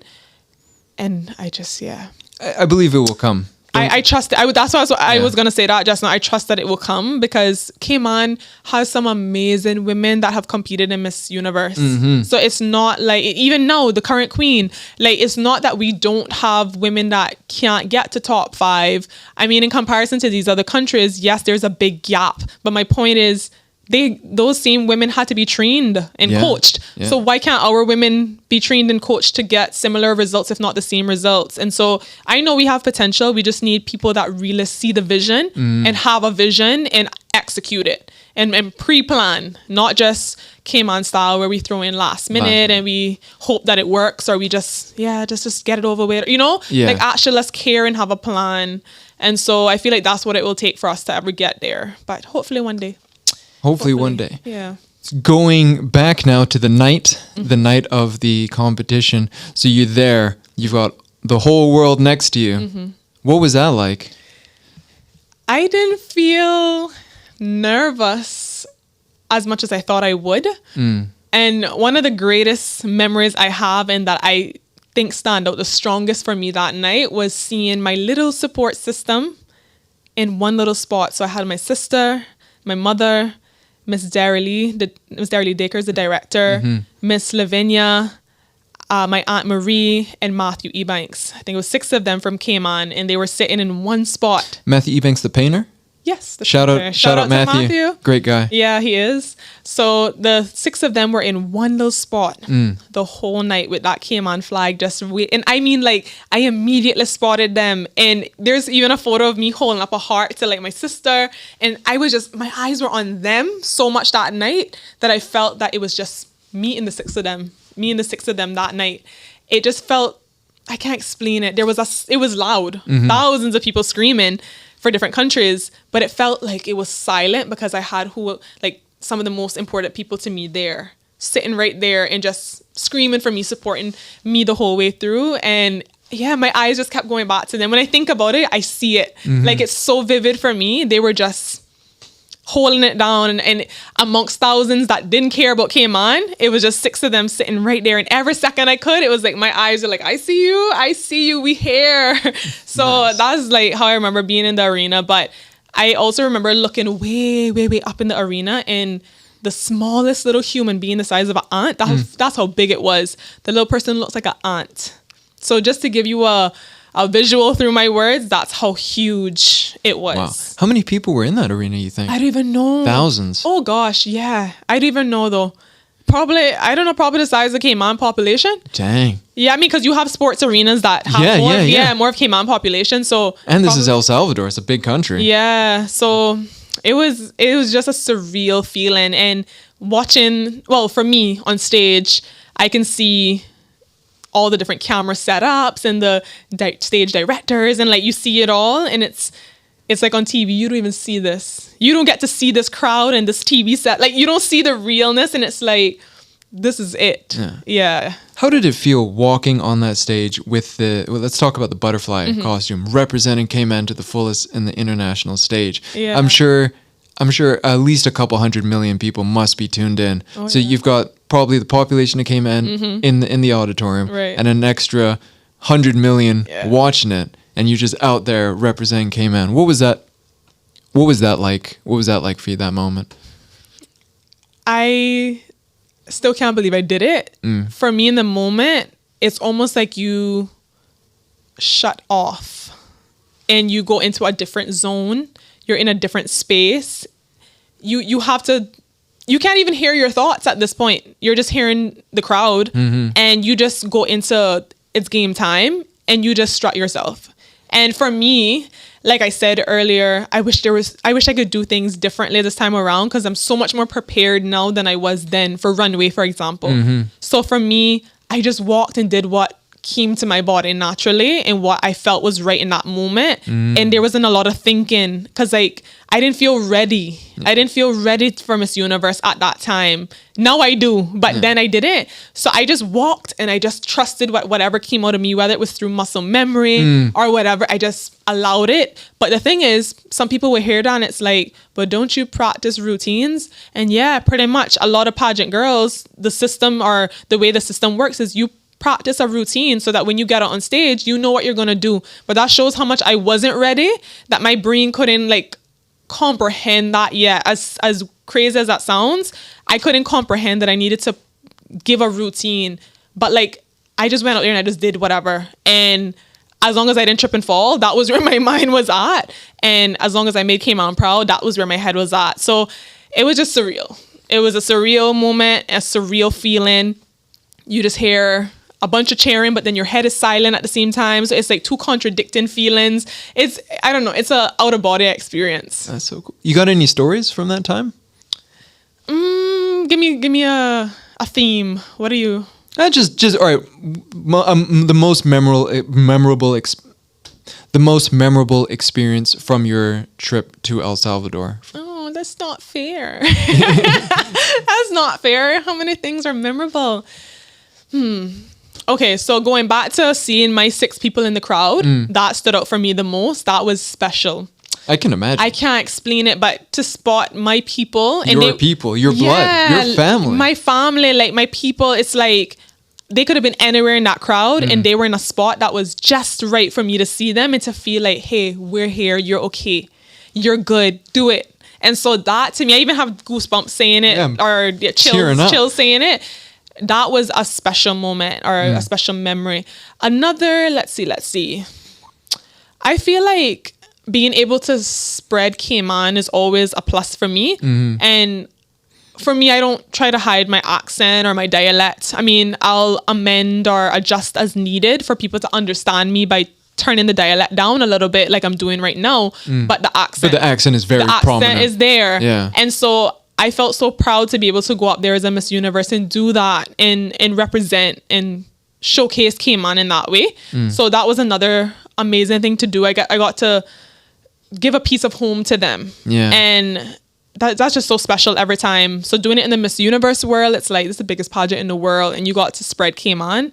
That's amazing. Hell yeah. That's another memory. And let me think of one more. I wish I had time to write these down because I'm probably missing so much good things. Going to the excursions. Yeah. Seeing El Salvador. I got to go before, but it was, like I said, to compete for volleyball. So it wasn't like I got to explore. Right. So this time, because of the excursions, I got to see El Salvador and take a piece of that with me now. Because that's forever in my heart. Now, if you say El Salvador, I feel like that's my best friend now. Because it's like, I went there for Miss Universe. That's a special country. So I think getting to see the people more directly this time around and to be indulged in their culture and their heritage and to feel as one with them because they were just happy that we were there.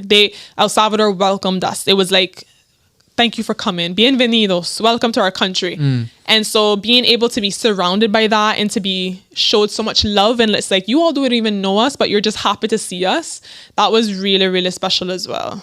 That's beautiful. Yeah. That's beautiful. What was it like, returning and completing your reign on island? What was that like going to, because one thing I liked about your reign is you're big on youth development because I am too. What was that like to you? It really seemed, this is just my opinion, but it seemed like you wanted to do what you wanted to do. Like, yes, you had to do certain things for Miss Cayman, but the way I look at it, I'm sure there was a calendar like, okay, on this day, I'm going here. I'm going to go do this. I want to go see these students and talk to them or whatever. Yeah. What was it like coming back and spreading your message? It's always great to be able to speak with young people, young Caymanians, young students, and to hope to spread any positive seed that you can, because you could be the reason somebody else becomes what you're doing or even better, and they become a good citizen of this country just by you going to speak to them about a specific topic. In my case, it was bullying most times. And just knowing that I was given that opportunity and that blessing to be able to plant different seeds in every single school that I went to was truly a privilege, an honor. And I'm just so grateful. And I still continue. I always tell people, you take the crown off, but the work isn't over.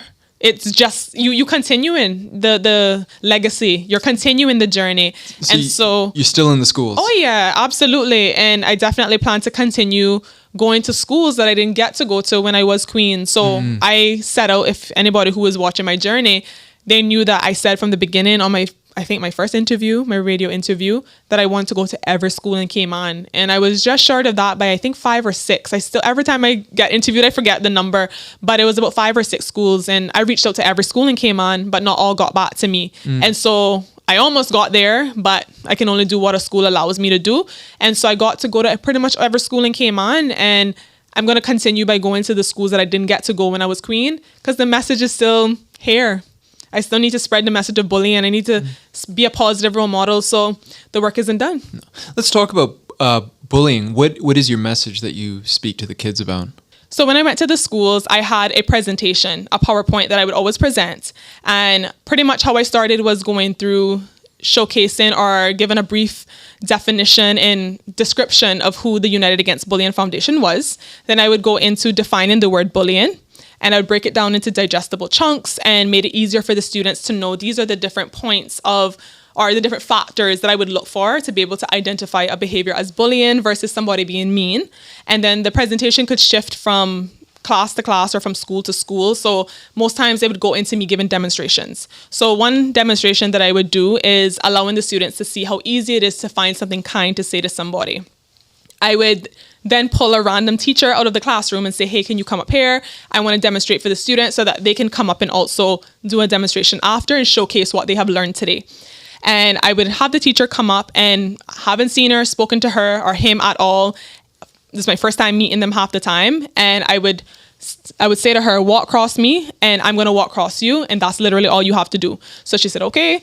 She'll walk past and I'll say, I love your shirt today. It's so vibrant and it looks amazing on you. Like, you look great. And then I would walk off. And half the time the students would start like laughing, or like not even laughing in a like, ha ha ha, but it was like they felt joy. And they even some schools, they clapped.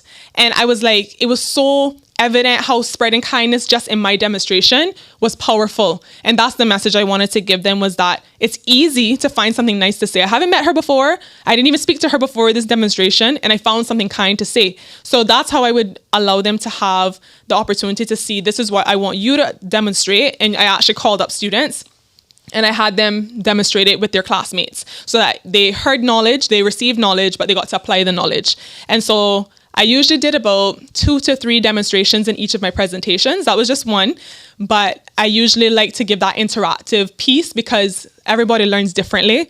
I always say I don't want to speak to the students, I want to speak with the students. I like to use with because half the time I feel like maybe you know this feeling when people come into schools or wherever it is and it's like they're speaking to you and you lose that connection.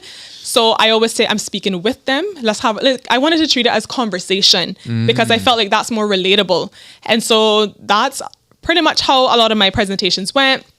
And the last thing that I always do with my presentations is I have them say a positive affirmation out loud. So this is their opportunity to practice speaking positively about themselves, because I felt that that was a way for them to develop self-confidence and allowed them to say, hey, if somebody decides to bully me or to say something mean, I know me. I know I'm amazing. So I had them say, this is your chance now. The whole room, I want you to shout it as loud as you can. Say, I am amazing on the count of 3. And I'd say 1, 2, 3. And they shout out, I am amazing. And that was my way of having them speak positivity over their life so that, yes, mean things will be said and done to you by people. You could, in fact, be bullied at some point.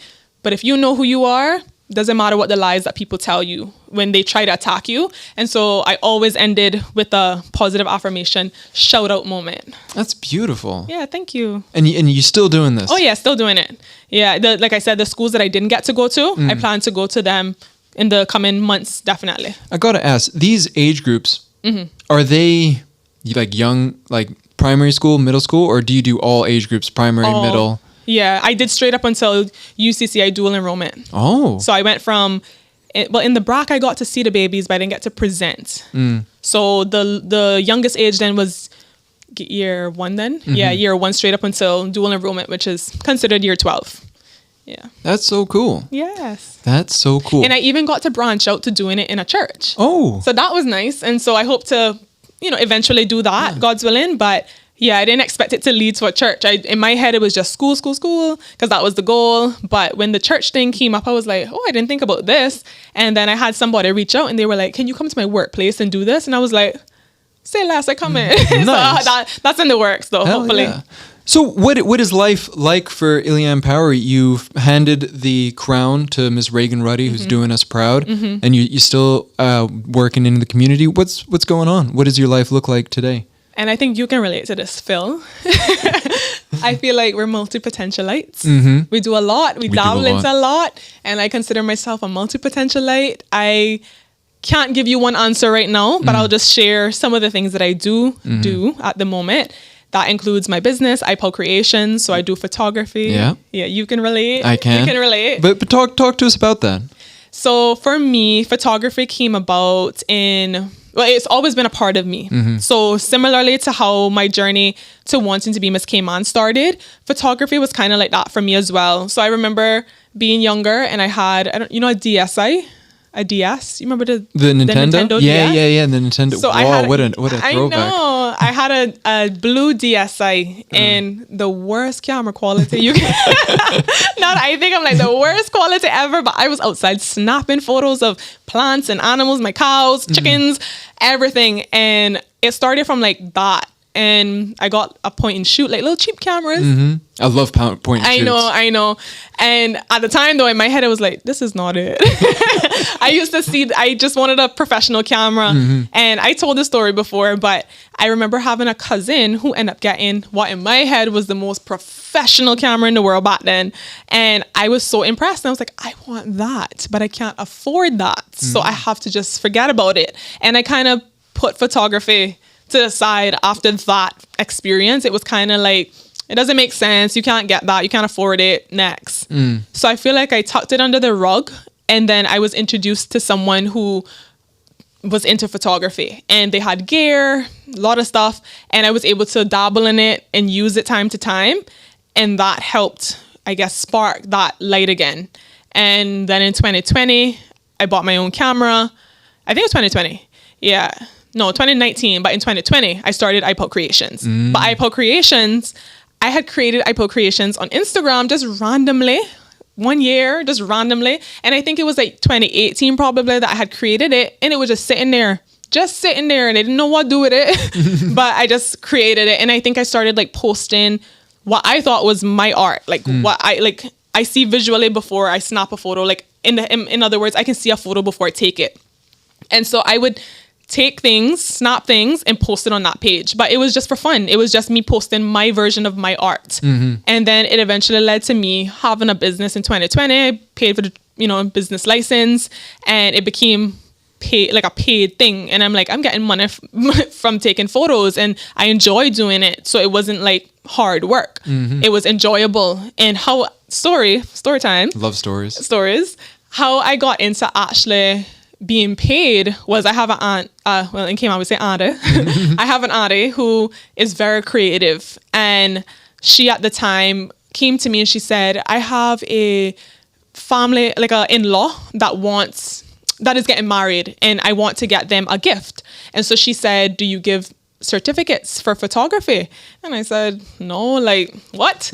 And so mind you, she's creative and she already had a printing machine and all the good stuff that I would need to make a beautiful certificate. And she said, don't worry, I'll print you one. Just tell me the price. Mind you, I don't know where the price came from. I just pulled it out the sky and I gave her a price. And I gave her, numbers. And I said, okay, it's going to be for a family shoot. And she just took whatever word in, put it on a certificate, and she gave it to them. And that was my first time doing a paid shoot. And after that, it was just like, let's go. But nice. It wasn't like the money was the motivation for me to continue, because I always loved taking photos. But it was like, you can actually get paid for real. And so that's literally how I got started. And then iPod Creations page, which was just sitting there as recreational stuff, became paid stuff. And that's how I got into it. That's so cool. Yeah. So shout out to my auntie for... Yeah. She didn't even know that it would happen the way it happened. I didn't know, but it's pretty cool that you just... Sometimes you don't expect the unexpected. Life has a way of throwing things at you and you just don't even see where it's going to lead. And then bam, you have a business. That's beautiful. We'll get back into photography, but... What else are you up to these days? Right. So something new that I've gotten into is event hosting. Oh. Hosting events. So I hosted 3 events so far. I did the Mango Fest cocktail competition for Mango Fest. I've done the Simpa Awards, and I've done the UAB, which is my personal platform, my pageant platform for Miss Cayman. I hosted their brunch recently. Oh. So yeah, that's 3 hosting events that I'm in. I also started pageant coaching because of getting into pageantry and having that love for it. I wanted to contribute positively in the pageant world in other ways, not just to represent Cayman and to spread that message, but I started to love like the runway aspect of it and the public speaking aspect and preparing for Q&A and stuff like that. So I decided to get into that space. So that's another thing. Let me dig into my head of what other things am I doing.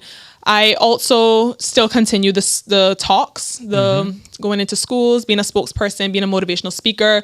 I also get invited to go to schools to not just speak on bullying, but for other topics. So I've had cases where I've got invited to speak on social media and its impact on body image. Oh. Yeah, I had that recently with high school girls. Oh. So it was like, wow, I get to make an impact in this area. Yeah. That's crazy. And it was John Gray High School. I went there, so it was a full circle moment, you know. I still, like I said, have schools ask me to come in and speak on specific topics that they feel that the students need to hear. And I just adapt, I just adjust, I create a slide that can go with that message. And I go and I present and I speak to them. And I've been doing that as well. So definitely looking forward to continuing that. And I can't think of anything else right now. But yeah, it's a lot of other little things. Yeah. Oh, modeling. How could I forget modeling? Oh my goodness. Fail. We did the fashion show Yes. together, but it's 5:00. I know we had scheduled this time, but I guess go a little rapid. Yeah. But we did the Cayman Islands In Style Fashion Week together. Yes. That was great. One thing about In Style Fashion Week I noticed about you is how I don't know how to explain it. Pull it out, Phil. But I'm it's ready. like it's not like because you were a queen you always had to like I would watch you like adjust yourself. And I would be like, is this because she's queen or is this because this is just who she is and this is how she just wants to be represented. I thought it was very interesting how cautious you were, like, oh no, I'm hunching, like I got it. Yeah, no, that was me. Yeah. That was just Ileann. Yeah. I thought that was cool. That thank you for that observation. Yeah, how self-aware with you. How was London? Was it London Fashion London, Week? yeah. How did that happen? Did Miss Norma call you like, hey? Yeah, so how did that happen? All these things, I'd be like, how did the root of that happen? I was connected to Miss Norma already through going to, I remember now. Got it. So I went to, like you said, came on In Style Fashion Week. Yeah. So that was my first real connection with her. Yeah. Like I knew of her, but never communicated really or anything. And then that happened. Then Miami happened because that was an opportunity that came about when I was queen. Oh, right. So I went to Miami Fashion Week as well earlier this year. I think that was like April or something. How was that? That was good too. Yeah, that was different than London, definitely. It was more like in my case, it was a outside scene, very Miami vibe. Yeah. So versus London, it was very different. Culturally. In that way. Yeah. Weather-wise and whatnot. Exactly. So I went to Miami and then I voiced it after that trip to the parties that I was involved in terms of who puts on the Miami show. They're also in connection with Miss Norma, but I was connected to them. So I let them know, hey, I have interest in going to a future show that you all put on. So that left London and New York as options for me. Ooh. And so that's really how it sparked, because I pretty much said I wanted to go and I would like to go. So if that's an option or if that's an opportunity that is available, please know that I'm interested. And yeah, it just led from one thing to the next. Conversations happened and I got to go to London. So it was definitely special. My first time I went to London in transit, but to actually be in London to stay for a while was my first time getting to take in London. Yeah, it's a great city. Interesting city. I love that city. And for me, the architecture is coming from Cayman and you go to London, it's like, I feel like I'm in a fairy tale. Like I'm in a movie. Like the building, the way that they were created back then and they're still existing and standing. It's like you feel like you're going back in time. It's like a surreal feeling, just like Miss Universe. For me, it was, even though I've traveled a lot and I've seen a lot in that way, London was just different. And I had a good time. I got to model, I think it was 8 pieces. So I'm just grateful for that opportunity.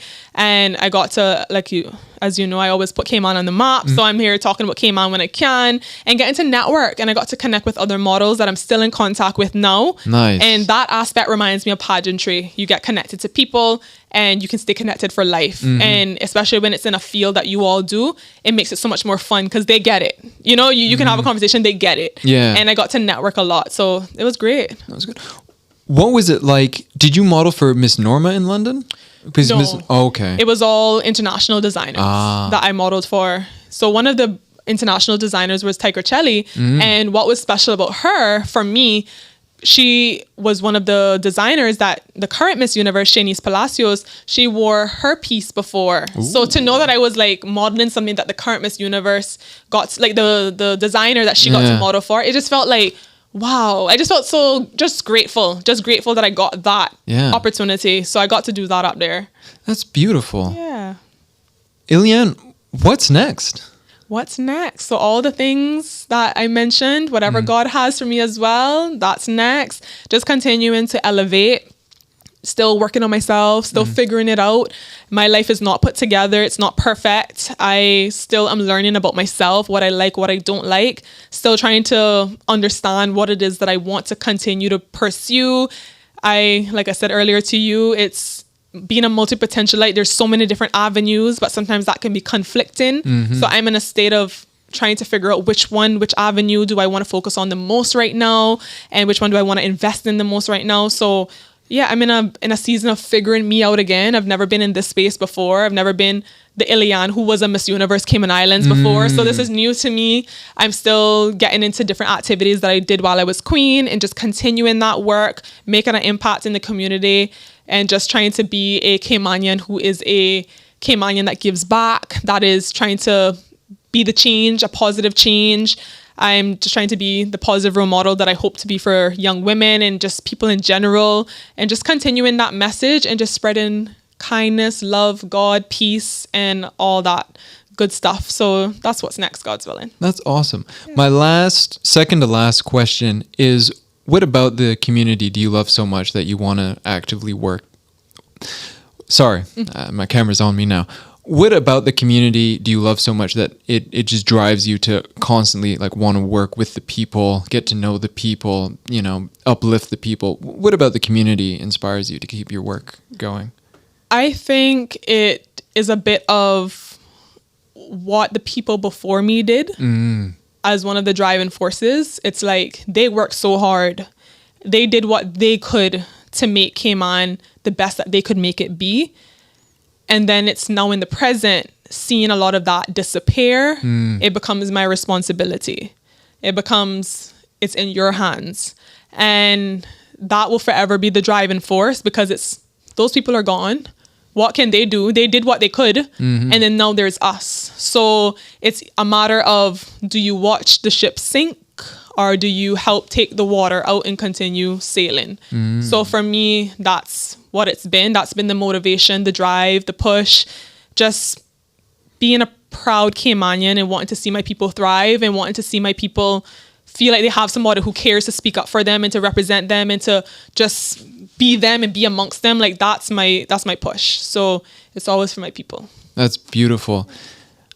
My last question is, and that's not really a question, but do you have any... Oh, there we go. Do you have any words of advice for the people, any words of encouragement, or any words in general? So there's so much that could be said. Let me see what comes out first. So I would say the first thing that jumped to me was be kind. I think that's a message I've been spreading for so long that it just comes right away now. Every school I go to, I'm telling the students, just be kind. There's no need to be a bully, to be mean. So I'm going to start with that. I would also add, not only be kind to others, but be kind to yourself. You're figuring it out every day. You're here for the first time. Like in this very moment, this is your first time being in this moment ever. So give yourself grace. You are just human trying to make it through life just like everybody else.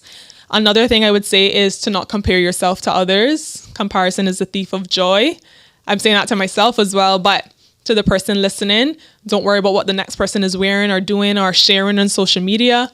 Focus on yourself, stay in your lane, be a kind person to yourself and to others. And another thing is, remember that God loves you. You are loved, even if you don't feel like you're loved by yourself, by those around you. God loves you, and you are made for a purpose. You are here for a reason, and you are here to execute a mission that you don't yet see or understand, but it will come to fruition when the time is right. And just keep doing what you can to make this world a better place. That's beautiful. Thank you for those kind words. Thank you. I'd like to take this opportunity in my closing to invite you to the next model photographer meetup, since you're the great photographer Shameless that you are. Yeah, of course. No, I I love it. I love it so much. Yes. Yeah, come Model Photographer Meetup on the 24th of November. It's a Sunday from 4 to 6. We will be at Beach Bay Beach. Sounds good. And I can vouch for that. I've only been to one so far, but just that experience, it was so beautiful to see creatives come together from the model standpoint to the photographer to the videographers and bringing art to life here in Cayman. And you see so much talent, like just around, you're literally around talent that we think only exists beyond these shores, but it's right here. It's right here. It's right here in Cayman. And so shout out to you and Thank whoever you. else came up with that beautiful idea and brought it to life, and you're being consistent with it. Shout out to you. Thank you so much. With that, till next time, because there will be a next time. There's a lot Yes, to talk yes. about. All right. Is that the button? Or is this the button? No, that's.